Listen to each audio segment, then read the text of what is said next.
Hello प्यारे दोस्तों, this is Gulshan Kumar. Today I am going to discuss about the cell, है ना।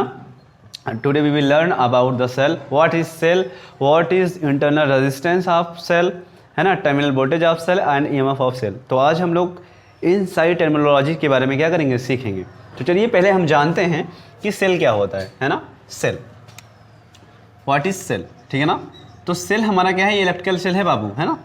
इलेक्ट्रिकल सेल मतलब एक ऐसा हमारा इक्विपमेंट होता है, एक ऐसा डिवाइस होता है जो केमिकल ऊर्जा को क्या करता है, इलेक्ट्रिकल ऊर्जा में कन्वर्ट कर देता है, ठीक है ना।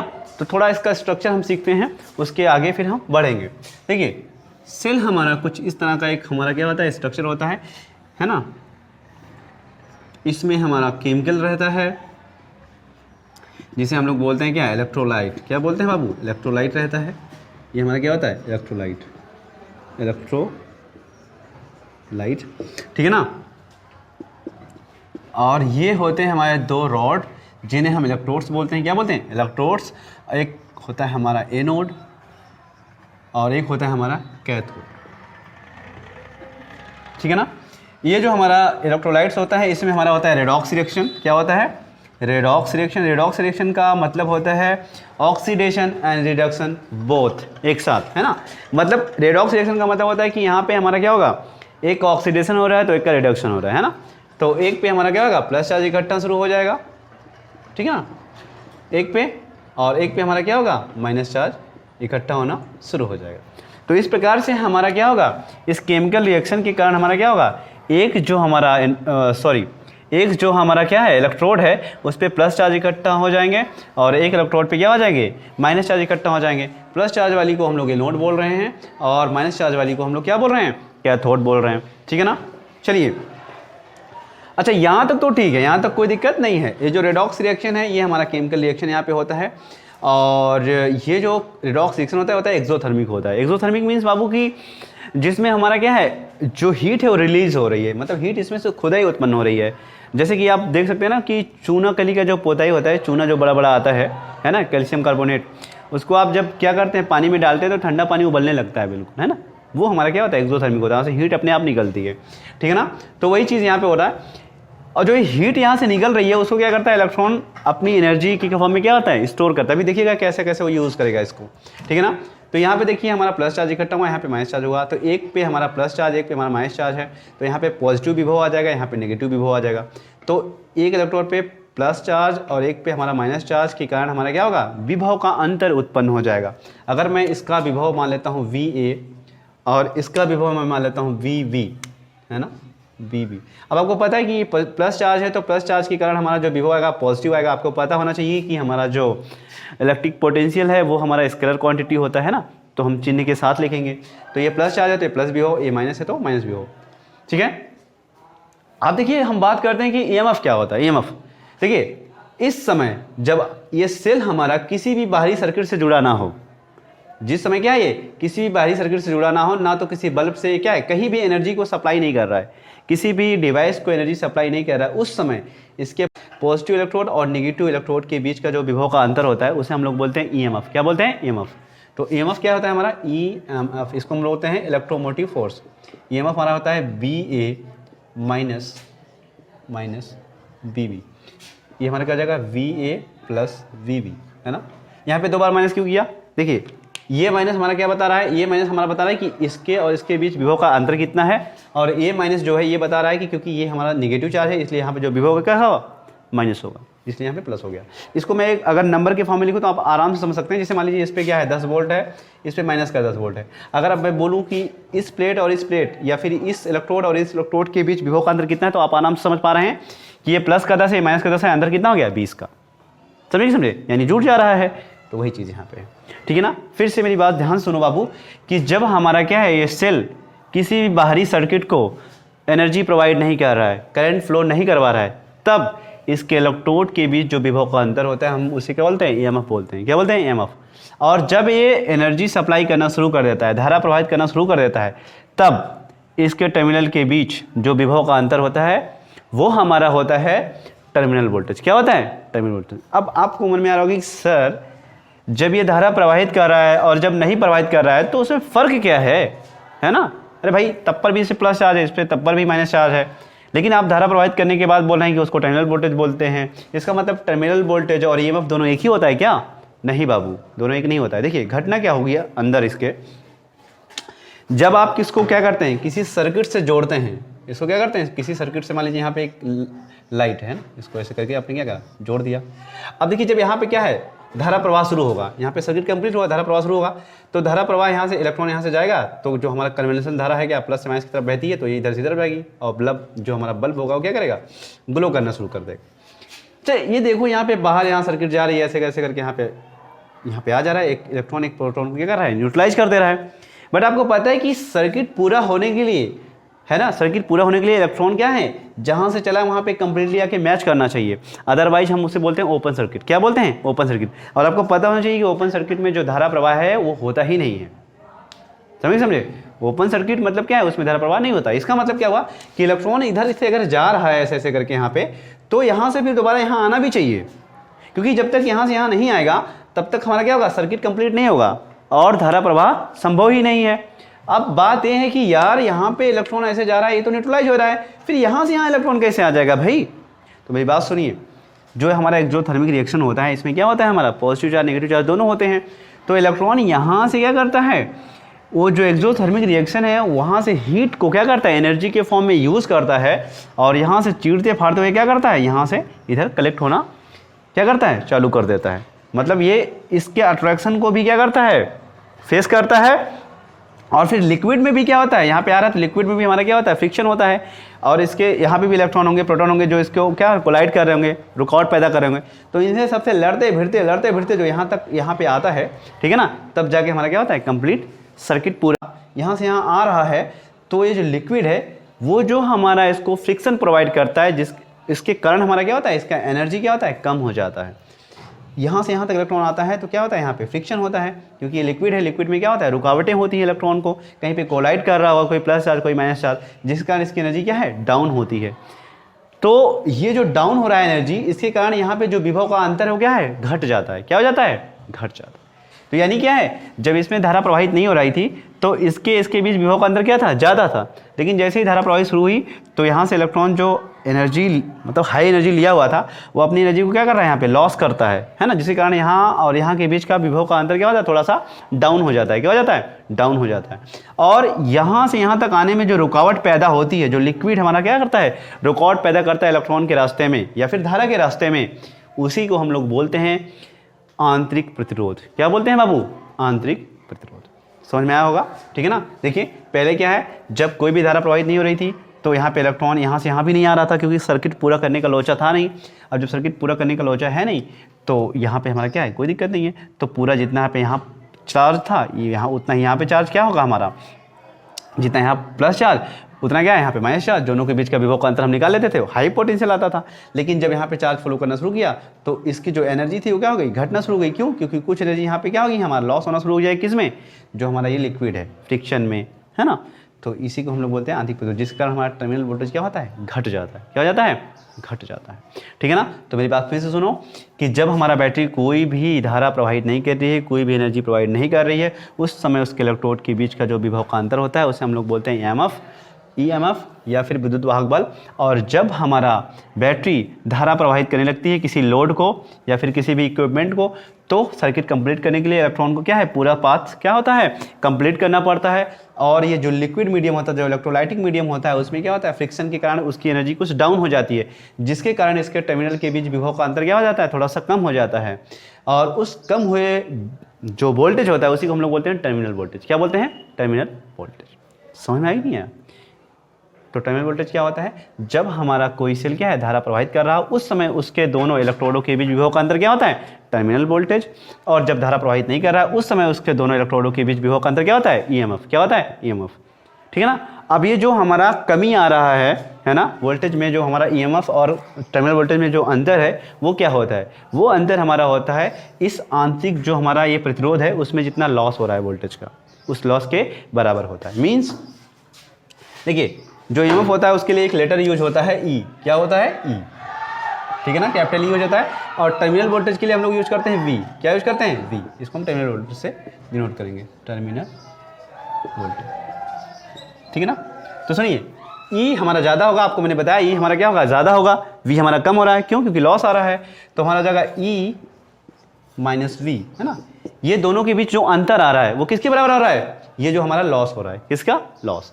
तो इसमें अगर धारा आई बह रही है तो इसमें लॉस कितना आ जाएगा पोटेंशियल का, आई आर, ठीक है ना, जहाँ पे हमारा आर क्या है, आंतरिक प्रतिरोध, समझे। ये क्या था हमारा, जब धारा प्रवाहित नहीं हो रही तो उस समय इस टर्मिनल और इस टर्मिनल के बीच जो विभव का अंतर है उसे हम लोग ईएमएफ बोलते हैं। धारा प्रवाहित होने के बाद इलेक्ट्रॉन यहाँ से सर्किट पूरा करता है, जिस कारण इसमें क्या आता है, एनर्जी का लॉस आता है। एनर्जी लॉस की वजह से क्या होता है, इसका पोटेंशियल घट जाता है।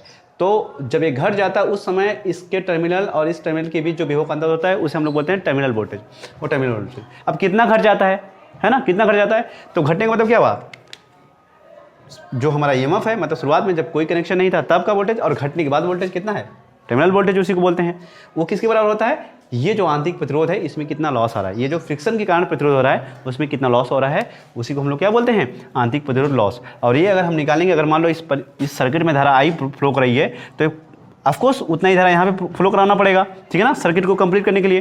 तो हमारा जो ड्रॉप आएगा कितना आएगा, आई आर के बराबर होगा। तो यहाँ से हमारा ई बराबर निकल के आता है क्या बच्चा, ई बराबर हम निकल के आता है, ये वी और उधर जाएगा V plus I, V plus आई,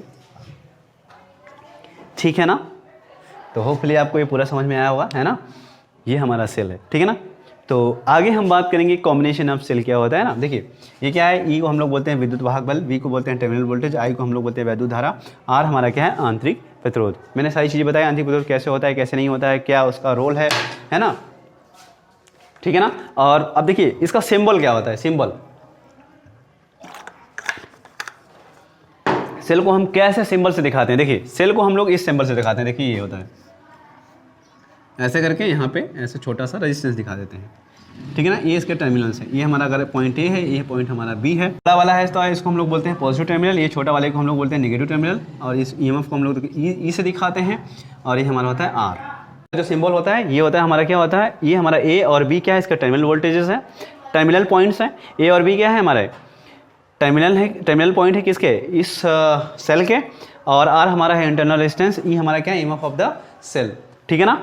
तो इस सिंबल से हम क्या करते हैं, इसको रिप्रेजेंट करते हैं, और जो पॉइंट वी और पॉइंट ए के बीच जो हमारा वोल्टेज होता है उसको हम लोग क्या बोलते हैं, टर्मिनल वोल्टेज, जिसे हम वी से दिखाते हैं। तो ये हमारा सिंबल है किसका, सेल का। तो चलिए मिटाते हैं, और आज हम बात करेंगे किसकी, नेक्स्ट जो बात करने जा रहा हूँ मैं, कॉम्बिनेशन ऑफ सेल्स की, है ना, कॉम्बिनेशन ऑफ सेल्स की। जैसे आपने रेजिस्टेंस का कॉम्बिनेशन पढ़ा होगा, जैसे आपने कैपेसिटर का कॉम्बिनेशन पढ़ा होगा, उसी प्रकार से आज हम लोग देखेंगे कि सेल को कैसे कंबाइन किया जा सकता है, सेल का कॉम्बिनेशन क्या होता है, ठीक है। तो सेल भी हमारा दो तरीके से कंबाइन की जा सकती है बाबू लोग, ठीक है ना। पहला होगा हमारा सीरीज कॉम्बिनेशन, दूसरा हमारा होगा एज यूजुअल आप जानते हैं पैरेलल कॉम्बिनेशन, ठीक है ना। तो कॉम्बिनेशन ऑफ सेल की मैं बात करूंगा, कॉम्बिनेशन ऑफ सेल देखते हैं, कॉम्बिनेशन ऑफ सेल्स, है ना। तो पहला हमारा है सीरीज कॉम्बिनेशन, दूसरा हमारा होगा पैरेलल कॉम्बिनेशन। मैं एक को डिस्कस करते हुए चल रहा हूँ, है ना।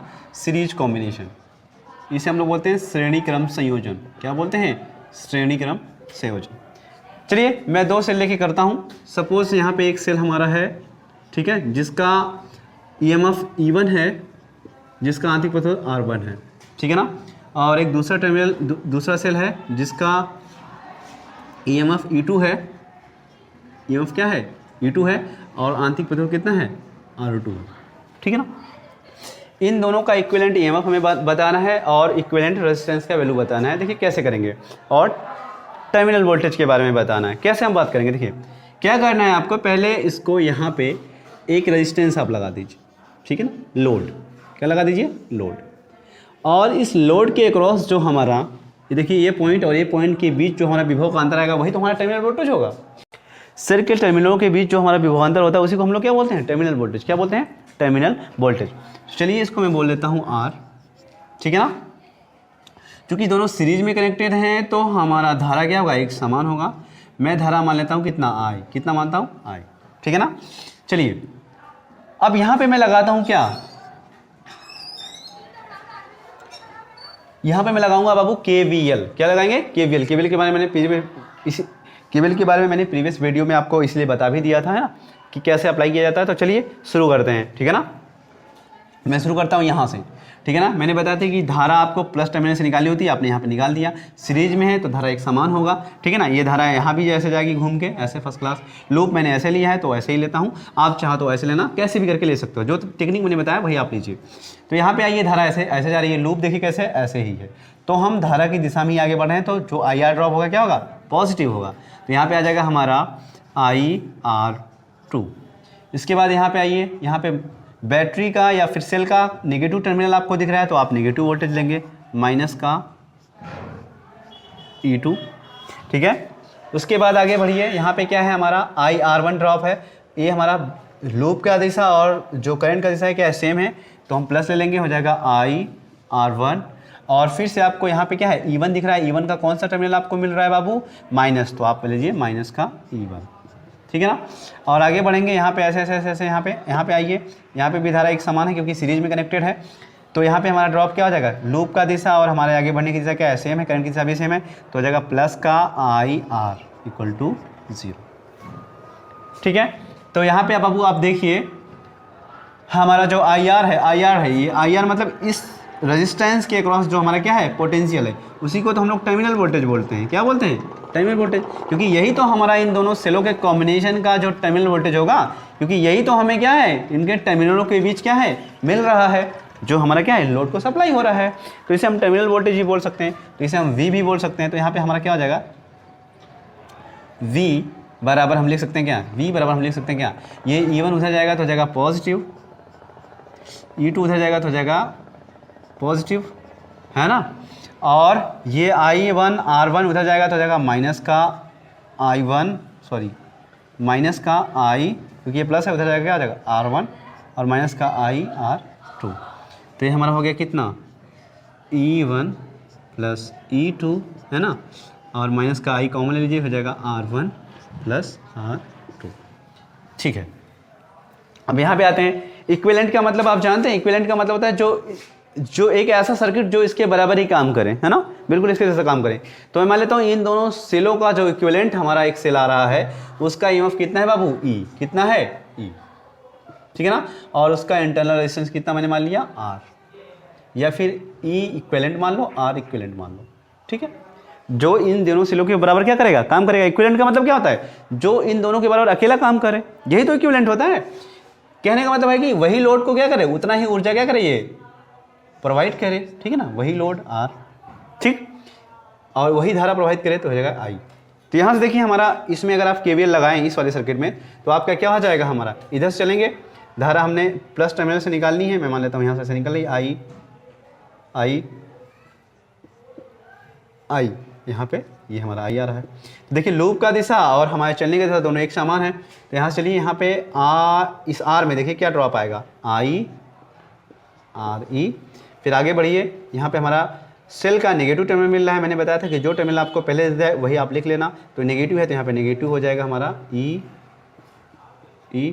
आगे बढ़िए आगे बढ़िए आगे बढ़िए, यहाँ पे क्या है, R है, तो हमारा क्या हो जाएगा प्लस, क्योंकि ये क्या है, करंट की दिशा, और हमारा क्या है, हमारे आगे बढ़ने की दिशा क्या है, एक समान है, तो प्लस हो जाएगा IR इक्वल टू 0। क्योंकि मैंने बताया था केवल क्या बोलता है, किसी भी क्लोज पाथ में समस्त रेजिस्टेंसेज और जो हमारा सेल्स होता है उनका जो सम ऑफ पोटेंशियल ड्रॉप होता है कितना, शून्य होता है, कितना, शून्य। तो सबको जोड़ के हमने क्या कर दिया, 0 कर दिया।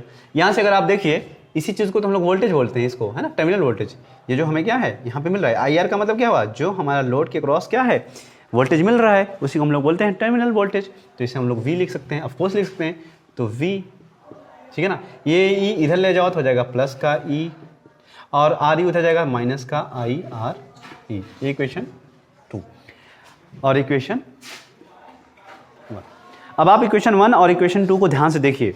इसका बायां पक्ष क्या है, बराबर है, वहाँ भी V है, यहाँ भी V है, और यहाँ पे E की जगह हमारा क्या है, E की जगह हमारा क्या है, E इक्विवेलेंट की जगह हमारा क्या है बच्चा, यहाँ पे E1 प्लस E2, और R इक्विवेलेंट की जगह कितना है बच्चा, R1 प्लस R2, ठीक है। यानी इन दोनों सेलों का इक्विवेलेंट जो सेल होगा, उसका जो EMF होना चाहिए वो इन दोनों सेलों के EMF के क्या होना चाहिए, योग के बराबर होना चाहिए, और जो उसका आंतरिक प्रतिरोध होना चाहिए वो इन दोनों सेलों के आंतरिक प्रतिरोध के योग के क्या होना चाहिए, बराबर होना चाहिए। समझ गए कि समझ गए। तो आज यहीं तक सीरीज कॉम्बिनेशन तक ही, ठीक है ना। कल कुछ क्वेश्चंस इससे बताएंगे, इससे रिलेटेड, और पैरेलल कॉम्बिनेशन के बारे में बताएंगे, ठीक है ना। तो होपफुली आपको समझ में आया होगा, और आप इसको एक बार नहीं, 2 बार नहीं, 3 बार देखो, है ना, और भी ये ज़्यादा क्लियर होगा, ठीक है ना। और अपना ख्याल रखें, सीखते रहें फिजिक्स को मस्त एकदम, है ना, और इसे प्रैक्टिस भी करें, ठीक है। तो thank you for watching the video, और thank you for supporting me, है ना। और like share subscribe the channel, है ना, गगन एकेडमी। अगर आपको अच्छा लगता है वीडियोस, तो मैं सारी टॉपिक धीरे धीरे करके कवर करूंगा इस पे बाबू, आप पूरा फिजिक्स यहाँ से सीख सकते हैं, ठीक है ना। तो thank you for watching the video. मिलते हैं नेक्स्ट वीडियो में पैरेलल कॉम्बिनेशन के साथ, पैरेलल कॉम्बिनेशन ऑफ सेल्स, और कुछ क्वेश्चंस के साथ, ठीक है ना। तब तक अपना ख्याल रखें बाबू, मस्त रहें, स्वस्थ रहें और सीखते रहें।